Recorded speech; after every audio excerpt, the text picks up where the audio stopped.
Irmãos, queria pedir que você abrisse a sua Bíblia comigo. Se você, por favor, pode, se você a tem no seu telefone, no que for, por favor, abra para a gente acompanhar um texto que nós vamos meditar hoje, no capítulo 9 do Evangelho de João, os versículos de 1 a 3. São poucos os versículos, você pode perguntar, pastor, por que a Bíblia? São poucos versículos, dá para a gente ler na tela e eu acompanho aqui na cabeça, mas a história está no capítulo todo.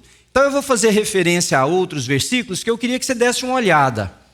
Capítulo de número 9 do Evangelho de João, versículos de 1 a 3, e eu trouxe essa outra Bíblia aqui, a mensagem, porque eu quero ler o texto em duas versões para vocês poderem perceber um pouquinho a partir de uma outra ótica. O texto diz assim: ao passar Jesus, viu um cego de nascença.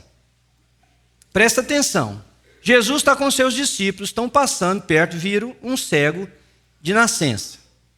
Seus discípulos lhe perguntaram, note que a indagação não parte de Jesus, parte dos seus discípulos. Seus discípulos lhe perguntaram, mestre, quem pecou, este homem ou seus pais, para que nascesse cego? Jesus disse, nem ele, nem seus pais pecaram. Mas isto aconteceu para que a obra de Deus, ou em outras versões, para que a misericórdia de Deus se manifestasse na vida dele. Agora prestem atenção no que essa Bíblia, a mensagem, traz do texto. Caminhando pela rua, Jesus viu um homem cego de nascença. Seus discípulos perguntaram, Rabi, quem pecou, este homem ou seus pais, para que ele nascesse cego? Jesus disse, vocês estão fazendo a pergunta errada, procurando a quem culpar. Não há nenhuma relação de causa e efeito aqui. Em vez disso, olhem para o que Deus pode fazer. Bacana a tradução, não é? Por quê? Porque quando eu li esse texto, na versão da mensagem, uma cena começou a se passar na minha cabeça. Nesses anos que eu sou pastor, quase 3 décadas, conversando com milhares de pessoas ao longo desses anos todos, em diferentes lugares, de diferentes posições sociais, em diferentes circunstâncias, eu noto algumas similaridades muito grandes e algumas coisas sempre me impressionaram. E eu vou compartilhar alguma delas com vocês e ver se você já percebeu isso. Por exemplo, vocês já repararam como que o conceito que nós temos das pessoas mudam de acordo com as circunstâncias? Por exemplo, marido e mulher estão casados há uma quantidade de tempo. Por alguma razão, o casamento chega ao fim. Aqueles anos de convivência, de compartilhamento, de cumplicidade, de amor, de afeto, de carinho, de compartilhar da vida, aí um começa, literalmente, a queimar o outro, a apontar só os defeitos do outro. Quantas vezes eu acompanhei isso e quantas vezes eu perguntei, escuta, mas era assim? Por que isso se tornou? Vão se separar, tá certo, infelizmente, o casamento chegou no fim, não era para ter sido assim, não precisava ter sido assim, mas e o que de bom ficou? E amigos, pessoas que compartilhavam almoços, jantares, tomavam café juntos, estavam às vezes de férias juntos e por alguma razão a amizade acaba, surge um problema. Aí um começa a comentar do outro o que tem de pior, porque todos nós temos o bom e o ruim na nossa história de vida. Aí começam a comentar, é como se aquela amizade tivesse sido feita com uma pessoa quase que possessa por um espírito demoníaco, e eu fico pensando, como então vocês foram amigos durante tantos anos? Porque se foram amigos, é porque algo de bom perceberam um ao outro. Se acabou a amizade, acabou a relação, aquelas coisas de boa não terminaram, estão lá na pessoa. Sociedade, igreja, irmãos de igreja, que por alguma razão se separam, vão para uma outra comunidade, deixam de se falar, gente. deixam de perceber o outro. Eu já lidei com isso inúmeras vezes, aqui na New Life e em outros lugares. Pessoas que vieram para cá e disseram: pastor, perdi todos os meus amigos. Mas por quê? Não, porque hoje eu decidi congregar aqui, eles congregam numa outra igreja. Quer dizer, como pode? Pessoas que deixam de falar com a outra porque a percepção teológica, que não é nem teológica na verdade, é uma percepção muito mais dogmática e comportamental, porque as pessoas nem sabem qual que é a teologia que muitas vezes que está por trás daquilo que estão defendendo, mas diz o seguinte: eu penso teologicamente de você, diferente de você, e se separam. Então essa percepção sempre me fez perguntar por que é assim. E eu não estou dizendo que a resposta está só nesse texto, mas eu acho que em grande parte ela se encontra diante dos nossos olhos no texto que nós lemos. Por quê? Por que as pessoas fazem assim? Porque nós temos uma necessidade de encontrar culpado para aquilo que nós tentamos justificar ou para aquilo que nós não entendemos. O casamento deu errado, vamos voltar no exemplo. Mas é porque ela fazia assim, assim, assado. Não, é porque ele era assim, assado. A relação não deu certo na igreja porque é culpa o pastor fez isso, ou o irmão da igreja agiu daquela maneira. A amizade acabou, é porque ele era assim. E a pessoa muitas vezes ainda diz assim: eu percebia. Já viram isso? Eu percebia que ele era dessa maneira. Ora, se você percebia, por que você continuou? Ou por que você não fez nada para mudar a circunstância? Mas nós temos em nós, parece que é uma necessidade de justificar, de encontrar uma forma de dizer: aconteceu por isso. Mais ou menos assim, precisamos já achar um culpado. Por que esse negócio acabou? Por que não deu certo? Nós precisamos eleger um bode expiatório. Por que isso aqui não está funcionando? Então tem um cego ali, ó. Tem um cego ali, uma situação. Quem errou? Quem pecou? Foi o cego ou foram os seus pais? De quem é a culpa para que aquele homem não visse a luz, não percebesse a vida, não caminhassem como os outros? Quem é que errou para que a relação acabasse, o casamento se desfizesse, os amigos se separassem, a igreja tivesse conflitos? Quem é que errou? De quem que é a culpa? Deixa eu colocar uma verdade para vocês aqui, porque eu acho que se a gente partir de um patamar único, vai ser mais fácil. Se a questão for descobrir erro, querido, você pode pegar o dedo e virar assim, ó.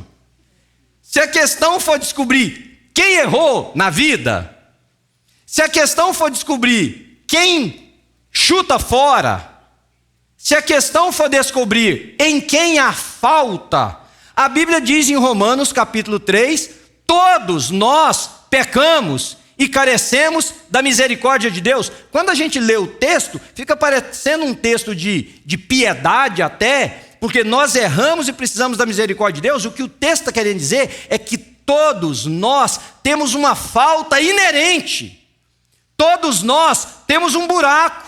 Todos nós temos uma deficiência. Todos nós não medimos de acordo com o padrão. Todos nós não alcançamos a nota que queríamos. Todos nós não somos tão bons quanto pensamos. Todos nós temos erros e muitos, e carecemos do exercício da graça de Deus na nossa vida. Então, se a questão for descobrir o erro, está fácil. É de todo mundo. Mas os discípulos queriam justificar. Presta bem atenção. Eles queriam justificar por que a situação daquele homem, aquela situação ruim, horrível, inimaginável para nós, de não saber distinguir rosto, de não ver cores, de não apreciar a beleza de um dia, os olhos que não se abriram para a luz. Uma vez, eu tenho umas coisas que de vez em quando, eu acho que eu falei: será que eu sou meio perturbado da cabeça? Porque uma vez eu fechei o olho e falei: vou ver o que é viver na escuridão um pouquinho. Irmãos, a gente, mesmo com a possibilidade de eu abrir e perceber, você saber que a sua vida é daquele jeito. Aí eu fui ler a respeito. Vocês sabiam que pessoas cegas, e aqui eu vou falar de uma forma muito simplista, os profissionais da área da saúde me perdoem, pessoas cegas, eles têm problemas até para dormir às vezes por causa dessa questão de viverem só na escuridão. O cérebro não identifica mais essa diferença de luz e da presença ou da ausência da luz. Quer dizer, não é apenas não perceber, existem lutas do físico. Eles queriam saber quem que é. Agora, por que eles perguntaram isso? Preste bem atenção. Havia alguns ensinos rabínicos. Os ensinos rabínicos não fazem parte do cânon das Escrituras, mas são percepções dos rabinos sobre o que as Escrituras Sagradas estão dizendo em um assunto ou em outro. Então, baseado nisso, eles catalogavam lá os seus ensinamentos baseados naquilo. E haviam 2 ensinos rabínicos que os discípulos têm em mente quando eles estão falando o que eles estão falando aqui para Jesus. Quem errou? Baseado no livro do Êxodo, no capítulo 34, ali por volta do versículo 7, depois você dá uma olhada, diz que Deus visitaria a maldade do pai ou dos pais nos filhos até a 3ª ou 4ª geração. Então havia um ensino rabínico de que Deus ia punindo as gerações por causa de pecados anteriores. Você pode dizer, e você pode perceber isso, num ensinamento que ficou muito comum no meio das comunidades cristãs, da maldição hereditária. Já ouviram falar sobre isso? Quer dizer, o pecado do pai passa para o filho, e passa para o filho, e passa para o filho. Uma vez eu conversei com uma pessoa aqui, e ela disse: pastor, a nossa família tem uma maldição na área das finanças. Todo mundo quebra, e isso vem de gerações. Então, tem gente que, baseado nisso, interpreta a vida como se as dificuldades existentes fossem um castigo de Deus pelo pecado de alguém que veio anteriormente. E os discípulos tinham isso em mente. Mas havia uma outra tradição rabínica, que era que o feto podia pecar. O feto tinha, segundo essa tradição rabínica, 2 inclinações dentro dele. Uma inclinação que, no nome hebraico, é uma inclinação para a luz, e o outro era uma inclinação para a escuridão. Por volta do 6º até o 9º mês, esse feto inclinava-se para um lado ou por outro. E de acordo com essa inclinação, Deus podia castigá-lo. Por quê? Se você olhar para o texto, olha a pergunta dos discípulos: quem pecou, este ou seus pais, para que ele nascesse cego? Ora, como é que ele pode ter pecado para nascer cego? Vocês estão conseguindo me acompanhar? Porque essa tradição dizia isso, que se fosse o pecado dos pais ou o pecado dessa criança antes de nascer, ele nasceria cego. Mas vocês repararam a diferença? O que Jesus faz? Jesus não aponta para o pecado ou para o erro. Jesus aponta para uma oportunidade. Primeiro lugar, queridos, Jesus mostra para cada um de nós que, nesse aspecto, nós temos uma oportunidade maravilhosa. Jesus diz assim para eles: nem ele e nem seus pais pecaram, mas isso aconteceu para que a obra de Deus se manifeste na vida dele, ou para que isso revele a glória de Deus. Deixa eu contar uma coisa paralela para vocês. Havia uma outra tradição rabínica, baseado também nos escritos veterotestamentários, que qualquer pessoa empoderada pelo Espírito de Deus poderia realizar milagres. Mas 3 milagres eram de exclusiva autoridade messiânica. Que se esses 3 milagres acontecessem, era sinal da presença do Messias. Então, os 3 milagres são a cura de um leproso, a expulsão de um demônio numa pessoa que era muda e a cura de um cego de nascença. Os outros 2, nós não vamos falar agora por causa do tempo, mas eles extraíam a explicação também de textos veterotestamentários, mas o da cegueira de nascença, porque estava ligado a um pecado, e só Deus pode perdoar pecados. Lembram de uma outra passagem que Jesus diz assim: vai, perdoados estão os teus pecados? E os fariseus perto dele começam a gritar assim: mas quem é que pode perdoar pecados a não ser Deus? Por causa dessa tradição, quando Jesus diz assim: não, nem seus pais pecaram, nem ele pecou, Isso aqui está acontecendo para que se manifeste a glória de Deus. E Jesus cura o cego de nascença. Ele cospe, faz um barro, pega aquele barro, põe nos olhos daquele homem e diz para ele: vai se lavar em um determinado tanque. Por isso que eu pedi para você ficar com o texto aberto, para você perceber os detalhes. Agora, em Jerusalém naquele dia, havia, naqueles dias, pelo menos que nós temos catalogado, cerca de 12 tanques de lavagem. Jesus fala para aquele homem assim: vai lavar-te no tanque de Siloé, que quer dizer o quê? O enviado. Qual é um dos nomes para o Messias? O enviado. O Messias é o enviado de Deus. Então Jesus diz para aquele homem: vai lavar-se no tanque de Siloé. Se não bastasse a distância que aquele homem estava do tanque de Siloé, ele teria que atravessar uma boa parte da cidade. Quem já foi a Israel comigo, lembra que o tanque de Siloé está situado no final do túnel de Ezequias. É uma caminhada longa. Jesus estava do outro lado da cidade. Esse homem não só atravessou a cidade, cego, que todo mundo conhecia, mas com o rosto tudo lambuzado de barro. Imagina a turma curiosa perguntando: o que é isso? Um cara ali falou que o senhor for no tanque. Você consegue imaginar a cena? Você conhece o cego que pede esmola. De repente desce na rua da sua cidade o cego, com o rosto tudo lambuzado de barro. Você diz para ele assim: onde é que você vai? Ele falou assim: eu vou no tanque. O que é isso, sua cara? Um cara passou barro aqui no meu rosto e disse que na hora que eu me lavar no tanque tal, eu vou voltar a ver. Sinceramente, você fala assim: beleza, vai lá, depois me conta. Você vai: vou ver o que esse negócio vai dar. Então foi fazendo uma procissão atrás do cego, na minha imaginação aqui, para ir ver o resultado. Como se não bastasse isso, querido. Nós estamos no final da festa do Pentecostes. A cidade estava cheia de gente. E na festa do Pentecostes tem uma celebração dentro dela, que a tradução, e eu fiz uma tradução muito livre aqui, mais próxima das palavras, para vocês entenderem, é como se fosse a festa das águas. O que é isso? Vocês se lembram que no Velho Testamento, presta atenção nos detalhes, porque são os detalhes que que é a beleza do que está acontecendo aqui. Lembra que o sacerdote era quem fazia expiação do pecado, do erro, da culpa das pessoas diante de Deus, através dos sacrifícios? Sabem disso, né? Por isso que quando Jesus veio, João disse assim: eis o Cordeiro de Deus que tira o pecado do mundo, aquele que vai ser sacrificado em nosso favor. Não é mais sangue de animal, é o próprio Jesus. Então lá havia no lugar próximo ao altar do sacrifício uma bacia.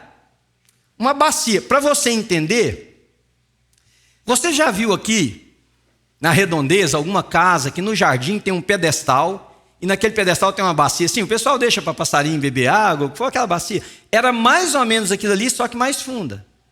E ela era de bronze. O sacerdote colocava a água e ele lavava os seus braços para realizar o sacrifício. O sacrifício servia para a expiação dos pecados das pessoas. Onde eles buscavam essa água para a celebração? No tanque do enviado. Descia os sacerdotes com os jarros, uma procissão, uma festa, uma celebração, pegavam a água no tanque do enviado, no tanque de Siloé, voltavam para o templo. Agora nós estamos falando do templo, do Temple Mount em Jerusalém, lá onde hoje está a mesquita de Omar, ali bem naquele lugar que do lado está o Muro das Lamentações. Eles subiam e chegavam lá, derramavam essa água. Olha o simbolismo: a água que foi tirada do tanque do enviado nessa bacia, para que eles pudessem se lavar e realizar os sacrifícios. Jesus manda aquele homem cego lavar-se nesse tanque. Quando ele se aproxima, não só está o burburinho, e algum religioso escutou e disse assim: o que está acontecendo aqui? Aí alguém disse assim: aquele homem era cego de nascença, passaram barro no rosto dele e disseram para ele que se ele viesse se lavar, ele vai voltar a ver. Então, os religiosos imediatamente entenderam que aquele era um sinal messiânico e ficaram de olho. E o cara se lavou, era o sábado, o cara se lavou e voltou a ver. Então começa toda uma perseguição para saber o seguinte: quem é que te curou? E vocês depois leiam o texto, eles perguntam 3 vezes para o rapaz, 3, e 1 vez para a sua família: quem é que te curou? Um cara ali mandou eu passar barro nos meus olhos e vir lavar. Quem é que te curou? Um cara. O que você diz que ele é? É um profeta. Aí por fim eles disseram: esse cara é um pecador. Ele falou assim: interessante, como que Deus realiza milagre na mão de um pecador? Uma coisa eu sei. Quem sabe a frase do texto? Eu era cego e agora eu vejo. Eu era cego e agora eu vejo. Agora o que está na nossa mente? Que é uma oportunidade. Aquilo que eu e você olhamos e dissemos assim: quem pecou? Jesus está dizendo assim: ninguém pecou. Entendam, porque às vezes os nossos erros, os nossos pecados têm consequências e consequências graves, mas entendam nessa perspectiva. Isso aí é uma oportunidade para que a glória de Deus se manifeste, para que as pessoas percebam que o Messias chegou, para que as pessoas percebam que o enviado de Deus está aqui. Então a gente olha e fala assim, porque Jesus, queridos, Jesus sempre foi para os excluídos. Excluído no sentido seguinte: quem era aquele homem? Ele era um cego, pedinte, ficava em algum lugar da cidade mendigando moedas para poder comer, mas ele era um excluído. Aquele homem não tinha a menor possibilidade de ser restaurado na sociedade. Ele não enxerga, e além de não enxergar, vocês perceberam que ele carrega um estigma? Quem pecou? Por que o desfavor de Deus está sobre ele? Por que Deus pesou a mão sobre esse homem? É pecado dele? É pecado dos pais? Que pecado é esse tão grave que Deus resolve tirar a visão desse menino, quando ainda menino, agora homem? Então Jesus é para o excluído. Jesus é para quem não tem chance. Jesus é para quem não tem possibilidade. Jesus é para quem não tem pedigree. Jesus é para quem não tem ninguém por ele. E eu posso dizer uma coisa para vocês: eu sou uma dessas pessoas. E eu acho que você é uma dessas pessoas. Porque se Deus não fosse por nós, quem seria por nós, queridos? Foi na sua misericórdia que Deus estendeu a mão para nós. Nós não éramos cegos no sentido da percepção da luz, do dia, das pessoas, das cores, mas nós éramos cegos pelo nosso pecado. E quando as pessoas, ou quando nós éramos excluídos, a carta que Paulo escreveu à igreja em Éfeso diz isso, porque nós estávamos mortos nos nossos pecados, nos nossos erros, nos nossos delitos, nas nossas transgressões, mas Deus nos deu vida juntamente com Cristo Jesus, porque nós somos, Jesus é para os excluídos. Por isso que é uma oportunidade. Por isso que é uma oportunidade. Casamento está acabando. Quem pecou? De quem é a culpa? Não, é uma oportunidade para que o Messias se manifeste. E se manifeste no coração, ensinando pessoas a se quebrantarem, a pedirem perdão, a se reposicionarem, a tratarem o seu próprio coração. O filho escolheu um caminho errado. A filha escolheu um caminho errado. De quem que é a culpa? Quem pecou? Onde é que os pais erraram? Onde é que a igreja errou? O que errou? Por que ao invés da gente perguntar isso, a gente não olha como uma oportunidade da manifestação da graça e do amor de Deus através de cada um de nós, para que o Messias se manifeste na vida daquela pessoa? Alguém escolheu um caminho errado para a sua sexualidade? Quem pecou? De quem que é a falta? Quem que a gente culpa? Quem que a gente prega na parede? Quem a gente diz assim, é o responsável? Por que a gente não vê a oportunidade de manifestar o amor de Deus, mesmo naquilo que nós pensamos diferentes?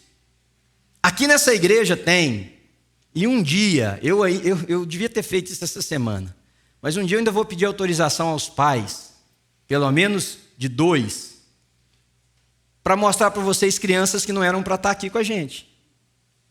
que não eram para estar aqui. Porque o dia que as mães estavam grávidas, o médico disse: olha, vai nascer com síndrome de Down. Está na hora de abortar, vai nascer.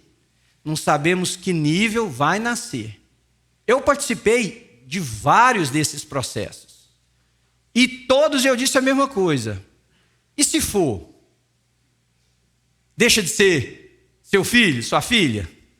Deixa de ser nosso irmão? Deixa de ser a criança da nossa comunidade? E se nascer com a síndrome de Down?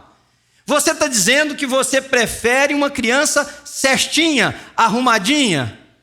E olha, tem criança correndo aqui nessa igreja hoje, adolescentezinho que você não imagina que era para estar morto. É de dizer glória a Deus mesmo, querido, porque foram pais que disseram: nosso filho, nossa filha vai nascer e nós vamos amar. Agora, vamos supor que tivesse nascido com a síndrome, qualquer, esta que eu mencionei, ou qualquer outra. Mas a mulher dali da esquerda ou da direita teve um filho ou uma filha normal. De quem é a culpa desse aqui? Não é isso que a gente fala, a gente não tem coragem, mas não é o que a gente... Quem que errou ali? Quantos pais já desabafaram para mim dizendo: pastor, eu fico me perguntando onde é que eu errei. Qual que é a minha culpa? Por que essa situação está assim? Sabe como eu vejo Jesus dizendo isso? Olhando para essa criança, não é problema do pai, não é problema da mãe, não é problema de nada. Sabe para que é isso? É para que vocês tenham a oportunidade de ser uma comunidade que sabe amar quem é diferente. É para que essa criança que... Presta atenção, em outro ambiente não teria vida, mas aqui pode ter valor, pode ser útil, pode ser amado, amada, pode encontrar espaço aqui nesse ambiente. Por quê? Porque é aqui que a glória de Deus se manifesta. Então não tem erro, não tem o pecado igual a gente quer para descobrir, é um caça às bruxas, né? Para a gente poder fazer uma queima, um expurgo do pecado. Não, essa criança tinha que nascer aqui, porque é aqui que existe misericórdia, é aqui que existe amor, é aqui que existe a gente dar a vida pelo outro. Se essa criança nasce com essa síndrome em um outro lugar, ela estava perdida. Jesus é para esses. Porque Jesus é o Messias das impossibilidades. Como foi para a minha vida. E como eu creio foi para a sua. Por melhor que você se ache, querido. Deus veio a nós quando nós não merecíamos. Presta atenção. Nós não merecíamos. Nós não tínhamos valor. Não tinha nada em nós que lhe desse prazer. Mesmo assim, Ele nos amou.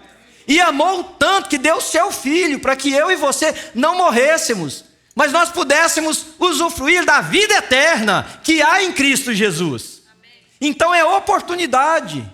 Às vezes as pessoas dizem assim, eu conversando com alguém pouco tempo atrás, e contando assim de uma situação entre um casal, aí a pessoa virou para mim e falou assim: pastor, todos os casamentos estão acabando, né? Eu falei: todos não. Todos, eu concordo com você que muita gente está sofrendo muito, todos não. Aí a pessoa virou e falou assim: isso é o pecado, né? Falei: é o meu, o seu, o da noiva lá, da mulher, o do cara. Aliás, filhos, se não fosse o pecado, nós estávamos tudo certos. O problema é que quando ela diz é o pecado, a gente está querendo dizer assim: quem é que está com a capa de Acã? Vocês entendem que eu estou falando da capa de Acã? Não, quem não é ligado à igreja aí, Acã é um cara que escondeu uma capa babilônica que não era para esconder debaixo da tenda lá, e o povo de Israel ficou perdendo as batalhas até descobrirem. É como uma desobediência a Deus. A gente está querendo dizer o seguinte: quem é que está desobedecendo aqui? Por que está tudo acabando? Sabe por que está tudo acabando? Porque a gente não vê essas situações aparentemente inexplicáveis. Essas situações que a gente não tem resposta. Como eu disse para vocês, a gente tenta justificar o que não cabe na nossa caixinha. Há uma lenda grega que disse que um homem tinha uma pousada na beirada de uma estrada por onde passavam vários viajantes. E ele tinha nos quartos uma cama que era uma cama pequena. Então, quando vinha alguém que era maior e não cabia na cama e deitava, ele esperava a pessoa dormir, ia lá e serrava a parte do corpo que estava fora da cama para a pessoa caber na cama. Ou seja, não cabe na nossa caixinha de quem é a culpa. Não, se a questão for buscar a culpa é de todos nós, queridos. Mas de quem que é a culpa aqui, ó, nesse problema? Não, não tem culpa. Aqui tem uma oportunidade do Messias se manifestar. E se ele se manifestar, olha o que acontece. O Messias veio e trouxe olhos novos para aquele homem. Mas ele não trouxe olhos novos só para aquele homem. Aquele homem enxergou o que ele jamais imaginava. É o que ele disse para os caras. Falou assim, olha, eu não sei quem é que me curou. O que vocês estão querendo descobrir com isso? Uma coisa eu sei. Eu era cego. E agora eu enxergo. Perguntaram para os pais dele. Porque iam expulsar os pais dele da comunidade. Quando o texto sagrado diz seriam expulsos da sinagoga, havia 3 tipos de expulsões naquela época. Esse termo usado para esse é o seguinte: eles seriam considerados não mais parte da sociedade da cidade, do povo daquela cidade, eles seriam um outcast. Perguntam para os... viu até com efeito musical aí, né? Vou falar de novo, você faz de novo? Não. Agora perdi o que eu ia falar. Outcast. Era considerado um outcast. Pois é. Mas eu ia falar uma coisa logo depois dessa.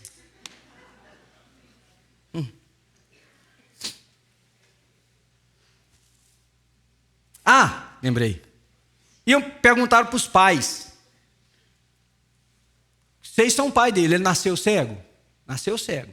Quem é que o curou? Os pais, querendo não entrar naquela possibilidade de serem expulsos, disse assim, ele é maior de idade. Pergunta para ele. Ele é maior de idade. Aí voltaram no rapaz. E falaram para o rapaz de novo. Aí o rapaz falou assim, gente, eu já disse tantas vezes, vocês estão querendo acreditar nele também? Irmãos, se a gente parasse de perguntar quem errou, e se a gente começasse a ver a possibilidade de Deus manifestar a glória dele, hein? Num lugar. Se a gente parasse de procurar os bodes expiatórios, se a gente parasse de querer pregar a cruz em alguém ou alguém na cruz, e a gente começasse a perguntar qual é a oportunidade que Jesus está apontando para a gente, porque Jesus não deu olhos novos somente para aquele homem, para ele poder enxergar, para ele ver os seus pais, para ele ver seus amigos, para ele poder ver a cidade onde ele estava. Ele deu olhos novos para quem olhava para aquele homem, no caso os seus discípulos. Quem pecou? Ninguém. É porque a glória de Deus vai se manifestar na vida dele. Lembram depois do texto, por volta do versículo 4 ou 5, depois que Jesus diz assim, enquanto é dia precisamos fazer as obras da luz, aí Jesus diz assim, eu sou a luz do mundo. Eu sou a luz do mundo. A primeira coisa que Jesus quer é se manifestar na vida de alguém, para que alguém o veja, e foi isso que ele fez. Ele deu olhos novos para aquele homem, para que aquele homem pudesse entender que ele era o Messias, o enviado. Nessa manhã, eu queria que você pensasse um pouco em qual ponto dessas extremidades que eu falei você se posiciona na maioria das vezes. Não deu certo. Não saiu conforme o script. Foi fora um pouco. De quem que é a culpa? De quem que é a culpa? Por que isso aqui está desse jeito? A quem nós culpamos? A quem nós fazemos pagar para que sacie dentro de nós, um senso que é muito mais de vingança do que de realmente transformar as coisas? Quem é que errou para que desse errado desse jeito? E quem sabe você vai ouvir de Jesus o seguinte, olha, o problema aqui não é quem errou. O problema não é quem deixou de fazer alguma coisa. O problema não é quem é o que o Eugene Peterson escreve aqui, olha, de forma tão bela nessa Bíblia. Vocês estão fazendo a pergunta errada, procurando a quem culpar. Não há nenhuma relação de causa e efeito nisso aqui. Em vez disso, olhem para o que Deus pode fazer. Que tal se eu e você, a partir de hoje, iniciarmos um processo, a partir do nosso próprio coração, de, ao invés de indagar de quem é a culpa, de quem é o erro, ao invés de fazermos pequenos grupos, reuniões, onde as pessoas são, embora não presentes, envergonhadas nos nossos discursos sobre eles, sobre as suas feridas, sobre as suas dores, sobre aquilo que lhes causa tristeza, que nós deveríamos nos compadecer e não ficar ali tentando dizer, mas é porque eu vi o jeito que ele fez, o jeito que ela fez, o jeito que tratava esse menino, o jeito que tratava aquela menina, o jeito que fez isso, o jeito que... Sabe aquelas coisas que nós fazemos? E se ao invés disso, nós, que somos da luz, nós, que somos de Cristo... E eu vou dizer uma coisa para vocês que talvez vai escandalizar alguns de vocês aqui. Eu creio que o Messias continua se manifestando através do seu povo na terra. Eu creio que nós não fomos chamados para outra coisa. Eu não fui chamado para ficar num lugar em pé falando para vocês. Eu fui chamado, nós somos escolhidos para nós manifestarmos o enviado de Deus na face da terra. Creio nisso de todo o meu coração. Portanto, que tal se ao invés de nós começarmos esse processo de perseguição, de causa e efeito, de culpa, de falibilidade, quem sabe a gente começa a olhar e se perguntar qual é a oportunidade que Deus está nos dando para a glória de Deus se manifestar. Porque Jesus, se essa tradição rabínica, e ela era muito forte, fosse percebida entre nós hoje, fosse um ensinamento entre nós hoje, será que nós perceberíamos que aquele sinal era um grito do Messias dizendo, eu estou entre vocês? Ou será que como os judeus farisaicos da época e os religiosos tentaram abafar e tentaram expurgar a família da comunidade, porque eles próprios não queriam aceitar. Presta bem atenção nos detalhes. Que dia que Jesus curou o rapaz? No sábado. Não pode fazer isso no sábado. Ele não pode ser de Deus. Leia o texto, eles dizem essa frase.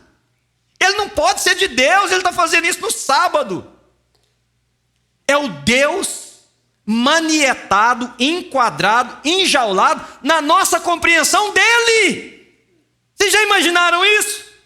A criatura discutindo como o Criador deve agir, como o Criador pode fazer, em que circunstâncias ele pode se manifestar e em que circunstâncias ele não pode. O livre e soberano, dono de tudo agora, tem que agir de acordo com a nossa compreensão.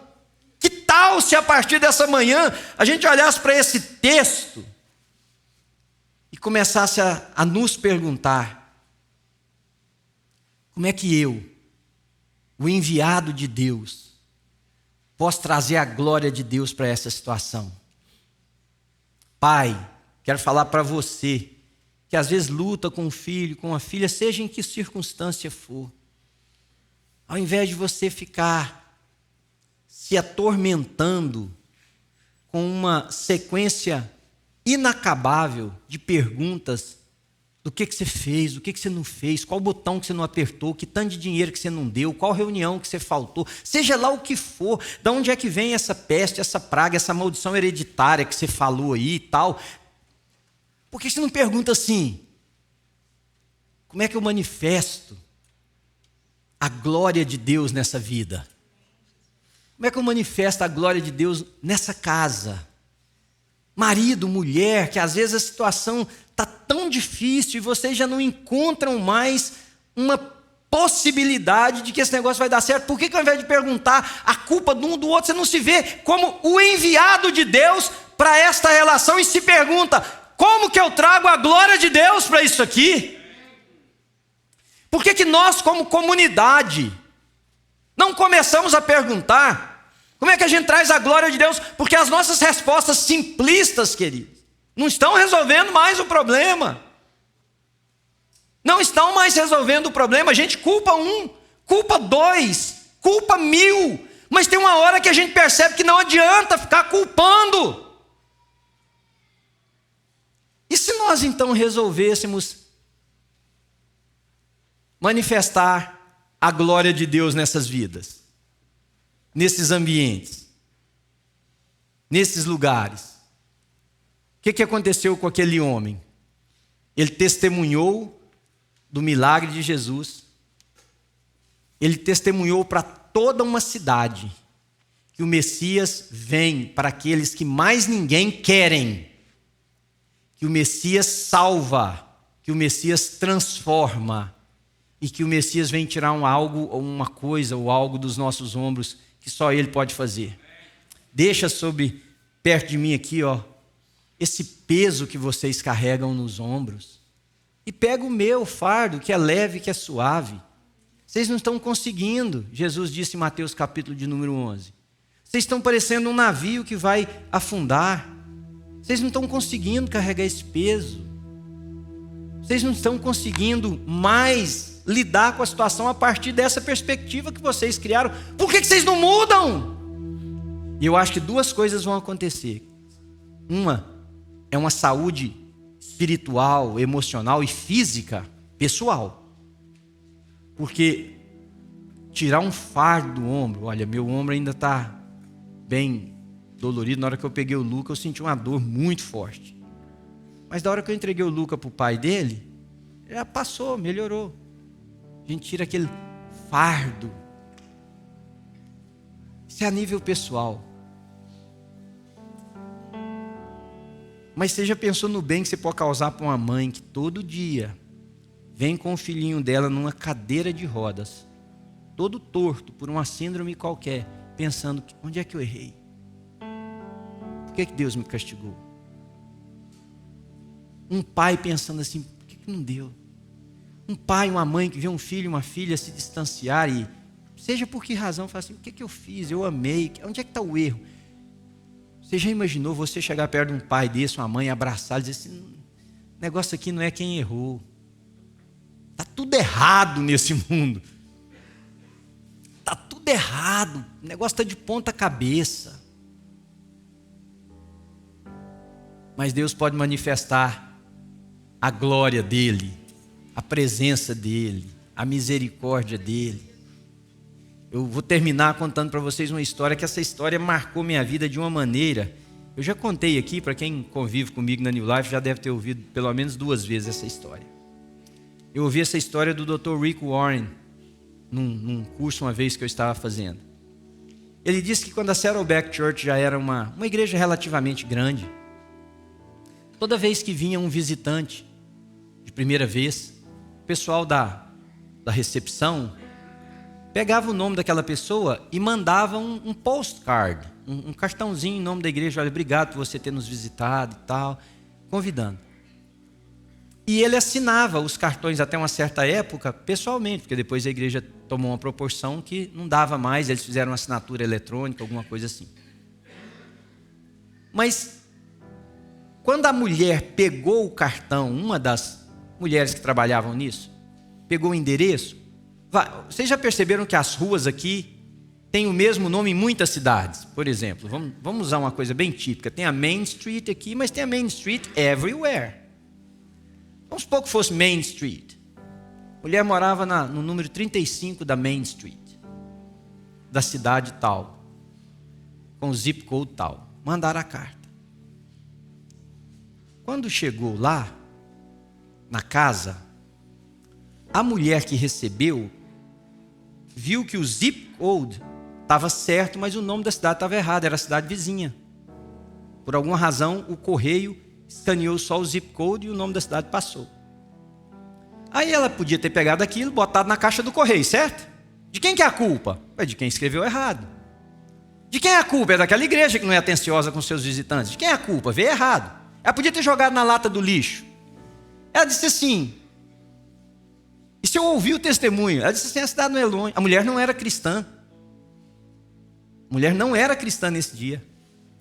A cidade não é longe, a vizinha, eu vou lá levar. Porque é uma coisa de boas-vindas para uma pessoa, talvez isso vai fazer bem para ela. Entrou no carro e foi na casa da mulher. Foi na casa. Ela bateu na porta, apareceu alguém, ela disse, olha, meu nome é fulana de tal, eu moro na cidade vizinha aqui, mesmo endereço seu, número de casa, nome da rua, mas eu vi que não era para mim, porque a cidade é a sua, seu nome, e esse aqui também não é meu nome. Isso aqui é você? Sim, sou eu. Pois é, a sua igreja, a igreja que você visitou domingo, te mandou isso aqui, eu só queria te entregar. Quando ela entregou, ela escutou o choro de uma criança. Ela disse assim, você acabou de dar a luz? Ela falou, aí a mulher estava com a aparência muito triste, falou sim. Ela foi e falou, posso te perguntar o que está acontecendo? Ela falou assim, meu filho nasceu com uma síndrome muito rara. E ele chora assim, grande parte do dia e tudo. Aí a mulher que estava na porta, de quem que é a culpa, queridos? A mulher que estava na porta disse assim, eu sou mãe de 2 crianças com a mesma síndrome sua, do seu filho. Eu sou mãe de 2 crianças com a mesma síndrome do seu filho. E sabe de uma coisa? Os meus, um está com 13 e o outro está com 11 anos de idade. Eu sei o que você está passando. E a partir de agora, eu vou ser mãe dele junto com você, se você me permitir.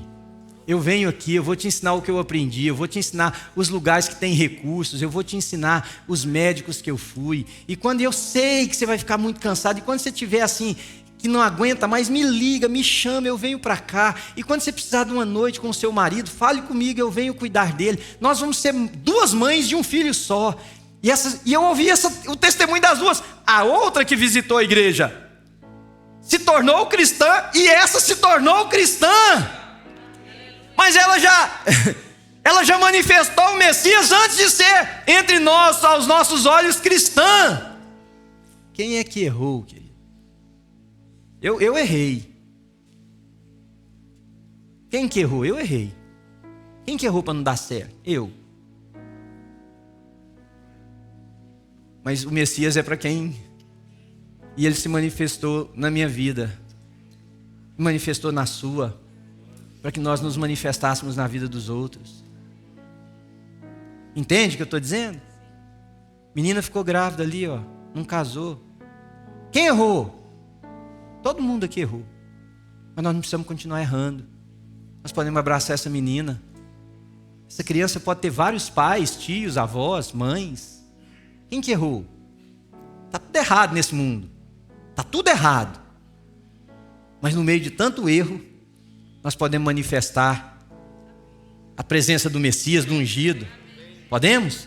Nós podemos mandar aí alguém no tanque do enviado, ir lá buscar água. Agora, olha os detalhes. A água que vinha para lavar vinha do tanque do enviado. Mas há um perigo muito grande, é que a cegueira religiosa nos impeça de ver isso. Porque o sacerdote religioso que estava buscando água, ele sabia que há um dia na tradição rabínica que esse enviado lavará os pecados de Israel.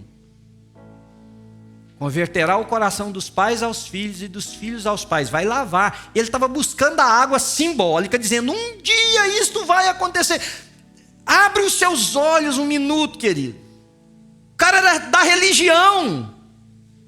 Ele pegava a água dizendo, um dia isso vai acontecer. Virá o Messias, o enviado. E ele não vai lavar só os braços. Ele vai lavar a nação de Israel dos seus pecados. E haverá perdão, e haverá restauração, e haverá a manifestação da glória de Deus. A coisa se manifestou diante dos olhos dele, e ele estava inquirindo para ver se não era o demônio que estava fazendo tal coisa. Precisou do rapaz que não era da religião dizer, mas é tão contraditório isso. Vocês dizem que esse homem é pecador, no entanto ele abriu meus olhos. O que eu faço? Em quem eu creio? O que é isso aqui? Eu era cego e enxergo.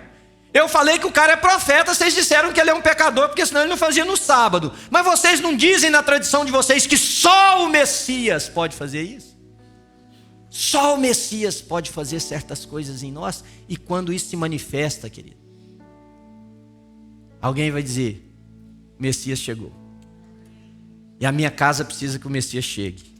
Sua casa precisa que o Messias chegue. Nossas empresas, nossos trabalhos, nossa posição como profissionais, seja em que área for, nossa igreja, a nossa cidade. Quem sabe nessa manhã, você, ao orar aqui comigo, você diz, Deus, eu quero ser isso aí, eu não quero olhar e ficar perguntando de quem que é a culpa. Porque se Jesus responde assim para os seus discípulos, está formando a turma da religião. Não, o pecado vem porque esse feto, whatever, ou o pecado vem porque a mãe desse menino blasfemou. Aí formava na cabeça daquele grupo de seguidores, é isso aí, ó, blasfemou, Deus pesa a mão. Mas não é isso que a gente faz.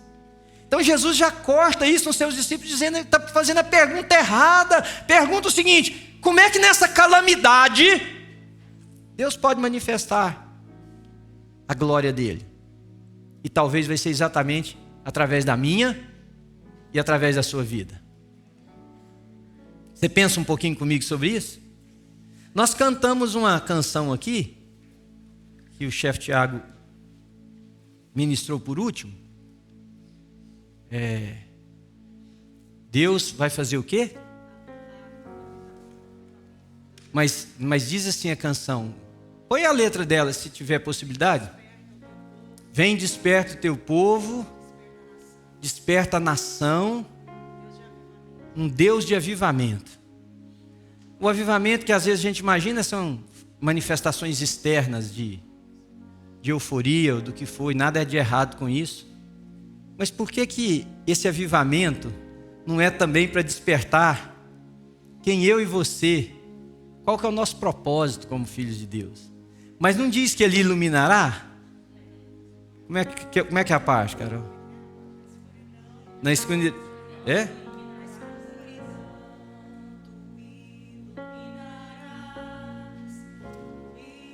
Feche os seus olhos um minuto, querido. Da escuridão.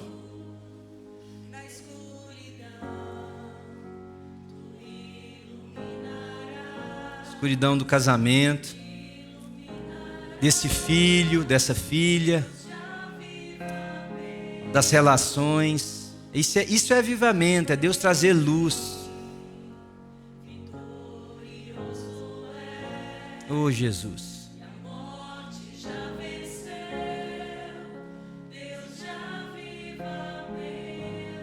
Senhor, nós oramos aqui nessa manhã por esse avivamento, Senhor. Um avivamento que vem a partir do despertar de cada um de nós, ó Deus, a ponto de ser sobre toda a nação. Um avivamento que nos desperta para sermos manifestantes da presença do enviado de Deus nas situações mais caóticas, Senhor.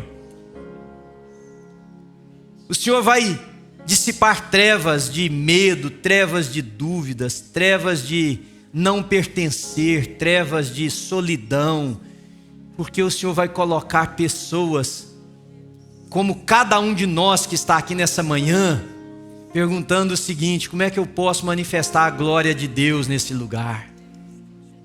Ser Cristo para a cidade, ser Cristo para os filhos, ser Cristo para a família, ser Cristo para os amigos, ser Cristo para a igreja.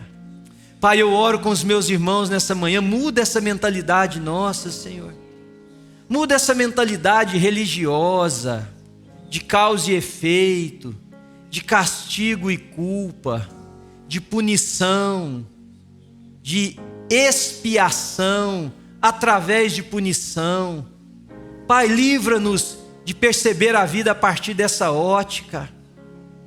Ajuda-nos a olhar, Senhor, para o homem que tem o braço seco, e ao invés de se preocupar qual é o erro dele por ter tido o braço seco, a gente possa dizer: em nome de Jesus, estende esse teu braço, através do amor, através da ajuda, de não olharmos para uma criança numa cadeira de roda e fazermos apenas campanhas para Deus levantar essa criança, mas a gente levantar essa criança nos nossos braços, Senhor, e amar essa família, e propor a essa criança uma possibilidade de vida, de realização de sonhos.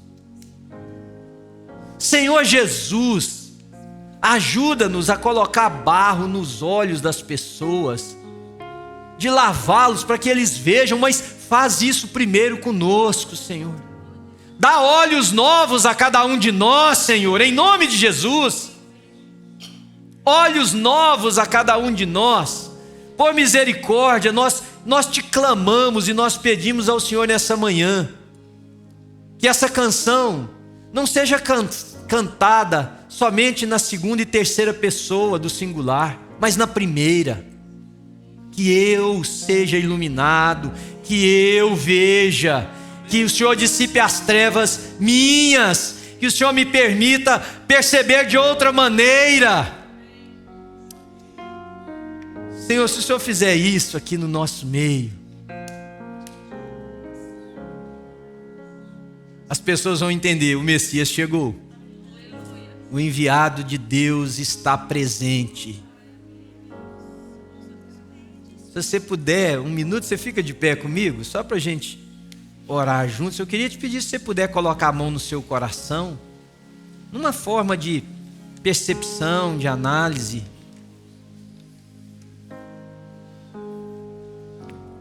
E você perguntasse para Deus: Senhor, que forma eu tenho tratado as situações que não encaixam na minha compreensão?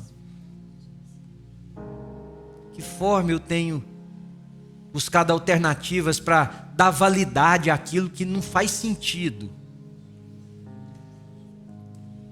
Senhor, eu estendo as minhas mãos e eu peço que sobre cada mão colocada no coração, o Teu Espírito revele a nossa natureza e o nosso propósito, Senhor.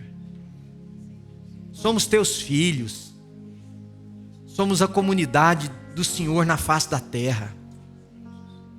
Somos quem manifesta, Senhor, a face de Cristo. Somos nós, Pai.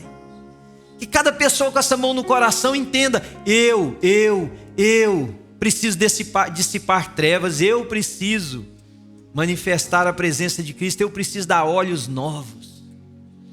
E pela misericórdia, Pai, nós continuamos crendo que há milagres que só o Messias realiza. Mas ninguém faz, ninguém convence o coração humano, Senhor. Ninguém dobra uma pessoa. Ninguém reposiciona, redireciona na vida, se não for o Messias, se não for o Espírito Santo do Senhor.